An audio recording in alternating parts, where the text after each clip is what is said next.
Buenas, buenas. My name is Emma Hernandez. I'm a multimedia artist based in San Antonio, Texas, and today I'm going to show you how to make a nicho like this one, using materials that are easily found in your household.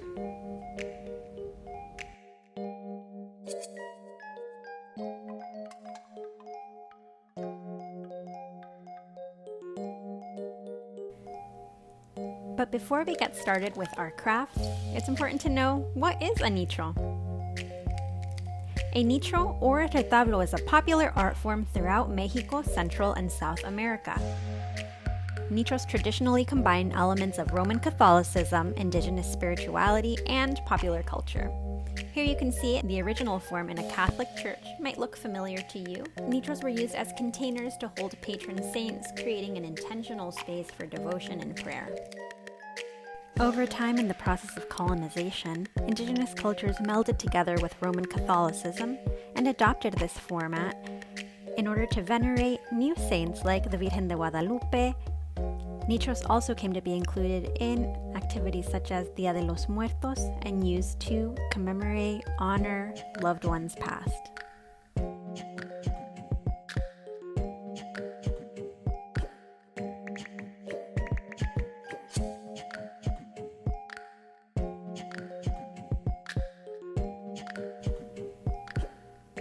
Now that you've seen a few examples, we can discuss the traditional form of a nicho.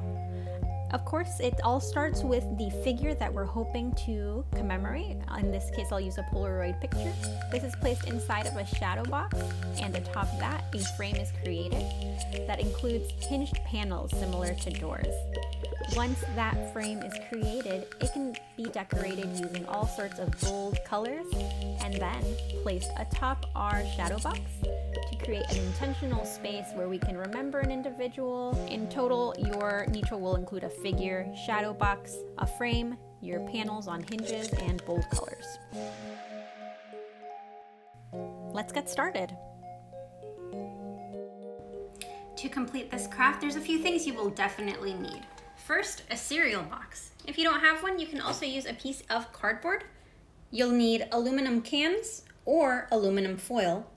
You'll need tape or glue, definitely a pair of scissors, a toilet paper roll, and a ruler. Apart from that, any other craft materials you find around the house will work great. Try to find some decorative paper, advertisements, scrap sheets with bright colors. Shiny paper works too. I also try to have a variety of markers at hand in all different colors, permanent markers too in different widths and sizes. The most important part, of course, will be deciding on what figure we're venerating. Here I have a regular photograph. You might also have some small figurines in the house. Stickers are always fun, a baby Yoda. Or you can go the religious route and find prayer cards that would fit inside of our nicho. Just make sure you're okay cutting them. If you don't find anything like that, you can of course draw your own image. Here I'll get started. And through the power of television, boom, we're done. And that'll be my final image that I will be using for this project. You will now get your toilet paper roll, and using a permanent marker, you will create a mark, a guiding line as you'll be cutting this. If you need extra assistance, you can use your ruler to mark a straight line across your toilet paper roll. Now I will put my marker away, get my scissors, and cut down the middle of that roll very carefully. And now I can open it, and on the opposite side use a marker again to create my new guideline if needed on the exact opposite side. So you'll want to create two equal cuts on this toilet paper roll so that both sides are even, cutting straight through. And now I have two pieces of this roll, putting one away. And on the side that I'll be using, that's going to be our shadow box, and that's where I'll be putting the image or figure I am honoring or commemorating. And so no matter which item I would choose to commemorate, I will need to make sure it's a certain size. And so you can use a credit card or most standard card sizes. And that's going to be about the largest you'll be able to fit inside of your nitro box. In this case, I'm going to be using this card to help me cut my larger image down to size and know what areas of it will actually be showing through my shadow box.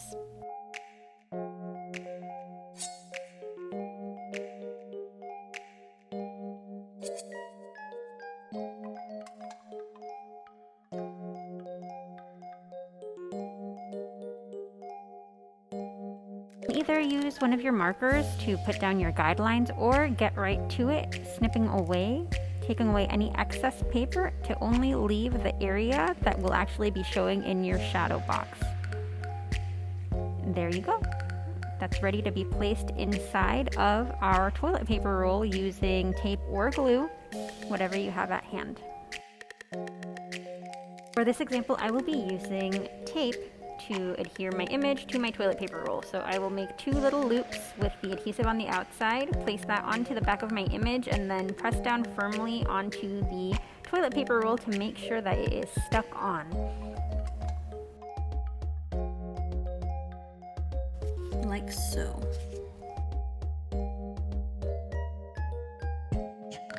So now I'm going to grab my cereal box and I'm going to have to cut it down to size, or we can use a piece of cardboard. Just make sure that we're not getting a piece of cardboard that's too thick. So if we're cutting this down to size using our scissors, we're just going to cut out a flat panel.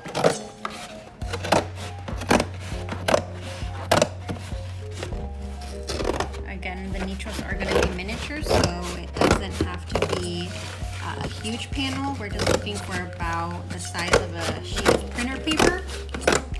That would be about 8.5 by 11, and so this should suffice. Now laying down my cereal box flat on the table, I will use my marker and my ruler to draw out my guidelines. It's easier to do it on the side that does not have all of the graphic and images. I'm going to go across 4 inches and make my marks on both sides. Then from either side of that 4-inch line, I'm going to draw another line going 4.5 inches. I'll do the same on the other side, drawing a 4.5-inch line going up, and then closing off this square with a 4-inch line at the other side. So once again, that'll be a square that is 4 inches in height and 4.5 inches wide.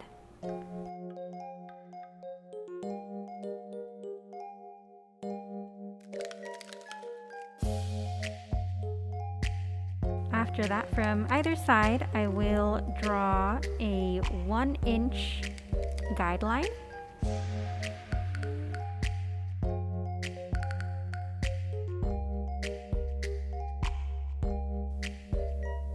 And now at the top of my box, I will place the same 1-inch guidelines on either side of my square box.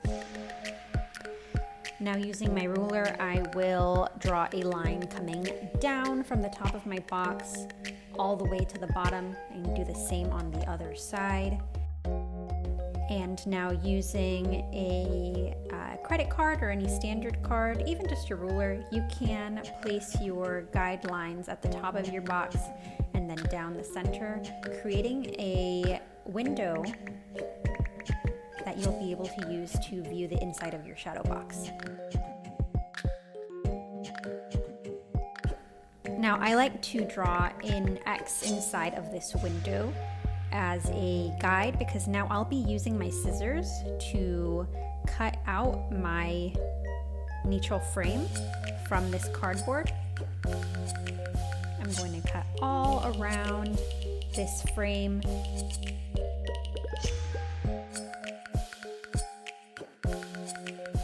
And once I'm done, I can go ahead and cut out my window inside. I like to bend the cardboard between my fingers and then using the very back of my scissor open up a small little gap that I can use to then slip my scissors inside of this cardboard and start cutting all around.